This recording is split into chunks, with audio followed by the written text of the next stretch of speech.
Bulletin का आगाज इस अहम खबर से। बानी पीटीआई के जीएचक्यू हमला केस में गिरफ्तारी डाल दी गई है। एसएचओ थाना आरे बाजार रावलपिंडी ने मुलजिम की जिस्मानी रिमांड की इस्तदा की है। अदालत ने वीडियो लिंक पर जेल से ही समाअत की। तमाम 12 मुकदमात के एसएचओस को रिकॉर्ड समेत कमरा अदालत में बुला लिया गया है। बानी पीटीआई की जीएचक्यू हमला केस में गिरफ्तारी डाल दी गई है। एसएचओ थाना आरे बाजार रावलपिंडी ने मुलजिम की जिस्मानी रिमांड की इस्तदा की है और अदालत ने वीडियो लिंक पर जेल से ही समाअत भी की। तमाम 12 मुकदमात के एसएचओस को रिकॉर्ड समेत कमरा अदालत में बुलाया गया है। कमरा अदालत में मौजूद हैं। बानी पीटीआई की जीएचक्यू हमला केस में गिरफ्तारी डाल दी गई है। खालिद चौधरी मजीद बताएंगे। खालिद, अपडेट कीजिएगा। जी बिल्कुल, साने 9 मई के मुकदमात के हवाले से अहम पेशरफ सामने आई है। बानी पीटीआई के जीएचक्यू हमला केस में गिरफ्तारी डाल दी गई है। एसएचओ थाना आरे बाजार की जिस्मानी रिमांड की इस्तदा की गई है और अदालत से जेल वीडियो लिंक से इस वक्त भी समाअत का सिलसिला जारी है। तमाम 12 मुकदमात के एसएचओ इस वक्त रिकॉर्ड्स में कमरा अदालत में मौजूद हैं और इस हवाले से एक बड़ी ब्रेकिंग है कि बानी पीटीआई की जीएचक्यू हमला केस में भी गिरफ्तारी डाल दी गई है। जी ठीक है, तो ऐसी सूरत हाल में अब क्या तरीका कार क्या होगा खालिद, क्योंकि वो तो ऑलरेडी इस वक्त जेल में है, तहवील में है। जी बिल्कुल, वो इस वक्त मुख्तलिफ मुकदमात में पहले से ही जेल में है और इस हवाले से क्योंकि ये एक नया मुकदमा है तो इस हवाले से अगर गिरफ्तारी डालने के बाद अदालत रिमांड देती है तो वो रिमांड की सूरत में पुलिस जो है जेल में ही बानी पीटीआई से जो है उस हवाले से तहकीकात करेगी।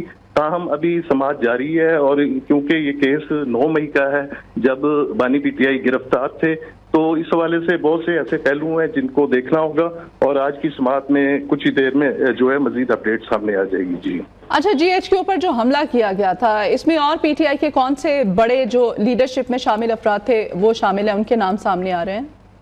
जी जो कबल इस हवाले से एफआईआर सामने आई थी उसमें साबिक वजीर कानून राजा बिशारत और जो साबिक डिप्टी स्पीकर थे पंजाब असम्बली वासिक कयूम अब्बासी समेत दीगर काफी मुल्जमान थे, लेकिन सर फहरिस्त ये 2 लोग थे जो अहम ओहदों पर भी रहे हैं और इस हवाले से दीगर लोग भी शामिल हैं जिनकी गिरफ्तारियां पहले से ही डाली गई हैं और वो उस हवाले से ऑलरेडी जो है मुकदमात पर जो है सारा कानूनी अमल चल रहा है। ठीक है खालिद, आप हमारे साथ रहेगा। माहिर कानून हाफिज एहसान साहब भी हमारे साथ हैं। हाफिज साहब, आपसे ये जानना चाहते हैं, अब बानी पीटीआई की जीएचक्यू हमला केस में गिरफ्तारी डाल दी गई है और ऐसी सूरत हाल में कानून क्या कहता है, क्योंकि मुलजिम जो है ऑलरेडी तहवील में है? बिस्मिल्लाहिर्रहमानिर्रहीम, आपका बहुत शुक्रिया कि आपने मौका दिया। लॉ इसके अंदर बड़ा वाज़ेह है कि अगर कोई शख्स जो है वो एफआईआर के अंदर नॉमिनेट है या उसको बाद के अंदर इन्वेस्टिगेशन के अंदर उसकी कोई भी चीज आती है कि जिसकी बुनियाद के ऊपर एक एविडेंस आती है या पुलिस को किसी की कस्टडी चाहिए तो उसके लिए वो उसको अरेस्ट डाल सकती है और वो क्रिमिनल प्रोसीजर कोड के अंदर बड़ा वाज़ेह इसके अंदर लिखा हुआ है। अब इस केस के अंदर भी इस तरह है कि जिस तरह ये मामला था 9 मई का था और उसके अंदर बड़ा सीरियसली जो है वो पाकिस्तान के जो सिक्योरिटी इस्टेब्लिशमेंट के इंस्टॉलेशंस के ऊपर उसके अटैक हुआ और बहुत सारे आपने देखा है कि लोग इसके अंदर पकड़े भी गए और उसके बाद मामला जो है वो सुप्रीम कोर्ट ऑफ पाकिस्तान के अंदर भी गया और तकरीबन 103 लोग ऐसे थे जिनको रिकमेंड किया गया था आर्मी एक्ट के अंदर कि उनका ट्रायल होना चाहिए। तो अब ये उसी की एक कंटिन्यूटी है जिसके अंदर उन्होंने पुलिस ने अपना एक प्रोसेस को इनिशिएट किया और उसके बाद इन्वेस्टिगेशन के अंदर आएगा कि किस हद तक जो है उनका रोल है या कनेक्टिविटी है और जब शेप आएगी उसके अंदर वो 173 की रिपोर्ट एक ऐसी होती है कि जिसके अंदर जाके फिर पुलिस अपना चालान जो है वो अदालत के अंदर सबमिट करती है और उससे पहले जो है वो मुल्ज़िम को भी इस चीज़ का इस्तेकाक होता है कि उसका जो 161 का बयान जो है वो ज़ाब्ते फौजदारी के तहत इन्वेस्टिगेशन ऑफिसर लेता है। तो ये सारी चीज़ें एक क्रिमिनल प्रोसीजर कोड के अंदर और जब फाइनल जो है वो बात जो है वो ट्रायल कोर्ट के अंदर जाती है और ट्रायल कोर्ट ही इस चीज़ का फैसला करती है कि ये शख्स जो है इसके खिलाफ इनफ एविडेंस है कि जिसकी बुनियाद के उसे कन्विक्ट किया जाए या एक्विट किया जाए। अच्छा, इस केस का जो ट्रायल है, समाअत है, वो जेल से ही होगी या फिर मुलजिम को अदालत में पेश किया जाना जो है, इस बारे में कानून क्या कहता है? देखिए, दो चीजें हैं इस चीज के अंदर। एक तो ये है कि अगर रूटीन के अंदर चीजें चल रही हों तो फिर ट्रायल की वो जगह होगी जो आपका क्रिमिनल प्रोसीजर कोड के अंदर लिखा हुआ है कि वो जज ऐसा जहां पे वो अपनी सिटिंग करता है, यानी कि जुडिशियल कॉम्प्लेक्स के अंदर या कोई भी ऐसी जगह है। लेकिन जिस तरह की कंटिन्यूटी चल रही है वो स्टेज अभी नहीं आई। अभी तो ये है कि एक अरेस्ट डली है और उस अरेस्ट करने के बाद जो है अगला प्रोसेस इन्वेस्टिगेशन है, और इन्वेस्टिगेशन के बाद जब चालान सबमिट होगा तो वो एक ऐसी स्टेज आएगी कि फिर उसके बाद प्रोडक्शन ऑफ एक्यूज जो है वो अदालत के अंदर आता है 265 के अंदर जब वो प्रोसेस शुरू होता है।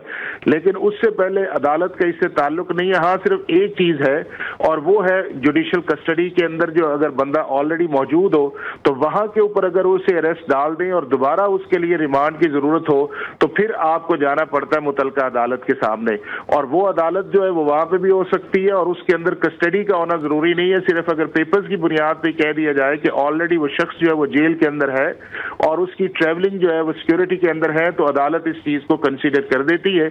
और दूसरा सूरत यह है कि अगर अदालत फिर स्पेसिफिक ऑर्डर करती है कि नहीं उसको प्रोडक्शन ही किया जाए तो उसके ऊपर फिर और बात है। और जिस तरह ये चीजें चल रही हैं सारी जो है उसके अंदर तो लग ही रहा है कि जो केसेस जो थे वो ऑलरेडी अडयाला जेल के अंदर ही चल रहे हैं। तो अगर किसी स्टेज पे आएगा तो वो अदालत जो है वहां पे जाके बनेगी और वहां पे एक अपना जो भी प्रोसेस है चालान के बाद वो आएगा। अभी ये सारी इनिशियल स्टेज है जी। अभी इनिशियल स्टेज है, मतलब आप कहना चाह रहे हैं कि अडयाला जेल में ही उनको रखा जाएगा, वहीं से इन्वेस्टिगेशन और दीगर प्रोसीजर जो है उसको कंप्लीट किया जाए, मतलब जेल जो है वो जिस्मानी रिमांड की सूरत हाल में वो नहीं बदली जाएगी? नहीं, वो देखना कि इस्लामाबाद और पिंडी की जेल तो एक ही है। इस्लामाबाद के अंदर तो जेल है ही नहीं है। और अभी भी जो इनके केसेस इस्लामाबाद के हद तक है, जिस तरह आपको पता है कि जो एडिशनल सेशन जज ने सजा दी थी अगेंस्ट जो आपका इलेक्शन कमीशन के लॉज के थे तो वो इस्लामाबाद का जज था, लेकिन सजा जो थी वो उन्होंने सर्व कर रहे थे वहां पे अडयाला जेल के अंदर। इसी तरह तोशा खाना वाला जो केस है वो इधर इस्लामाबाद के नैब ने किया, लेकिन उनको कस्टडी जो है अडयाला मुल्जिम को अडयाला जेल में ही रखा जाएगा और वहीं से इन्वेस्टिगेशन का बाकायदा आगाज किया जाएगा। बड़ी खबर है ये, जिसके बारे में अपने नाज़रीन को अपडेट कर रहे थे। बहुत शुक्रिया हाफिज एहसान अहमद साहब, माहिर कानून हमारे साथ थे, हमारे नुमाइंदे खालिद चौधरी हमारे साथ थे। तमाम तफसीलात से आप हमें अपडेट कर रहे थे। खालिद, आप दोनों का बहुत शुक्रिया।